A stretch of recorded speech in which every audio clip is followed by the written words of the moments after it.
the United Nations, due to setbacks, fails to be an effective world tool to combat political violence and protect human rights.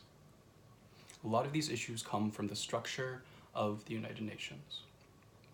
The United Nations Security Council guides much of the actions of the UN's in relationship to political violence and protecting human rights.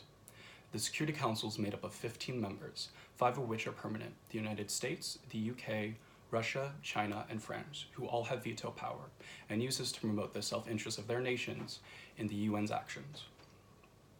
In 2004, Dor Gold wrote Golden Tower of Babel, How the United Nations Fueled Global Chaos, and here he points out the moral relativism of the United Nations in the face of genocide and terror.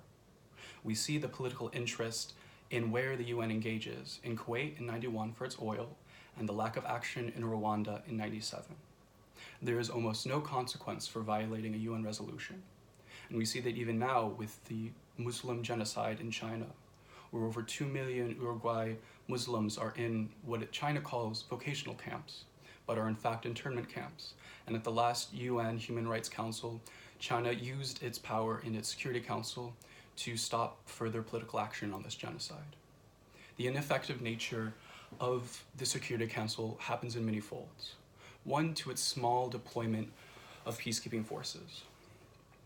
Right after inception after World War II, there was a Serbian massacre where only 400 Dutch peacekeepers were sent, and it was seen as a UN-safe area. This did nothing to stop the genocide. In 1994, Rwanda also received peacekeepers, which did little to stop the 500,000 to 1 million deaths that occurred during the inevitable Rwandan genocide. Also, within this, there's a failure of the UN to engage in conflicts. In 1992, with the UN intervention in Somalia, they failed with 3 opportunities to engage and mitigate loss of human life and protect human rights. When they did eventually engage, they were less effective than local NGOs, where UN envoys chose the safety of the desk over engaging with local leaders in the field. Further, it is often more effective for regional governments to engage within a conflict than have and rely on UN intervention. In 1971, during the Bangladesh Liberation War, there was a genocide of Bangladeshis by the Pakistan Army, and it was only through the Indian military that was able to stop this conflict, not through the UN. The UN fails often to stop political violence, and further fails in that regard to protect human rights. In a couple instances, they've also further exacerbated the abuse of human rights. In the 90s in Peru, the UNFPA funded money that indirectly promoted forced sterilization. The US pulled out its financial backings, but the UN still maintained the UNFP funder. Further, in 1996, 6 out of 12 countries in armed conflicts were studied, and it was found that sexual exploitation of children increased with the arrival of peacekeepers.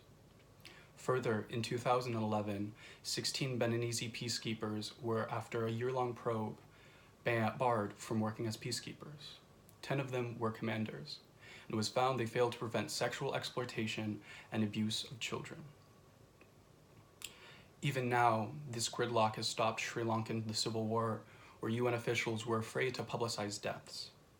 Even it went all the way up to top UN officials who chose not to intervene and made clear orders to protect civilians for fear of loss of humanitarian access.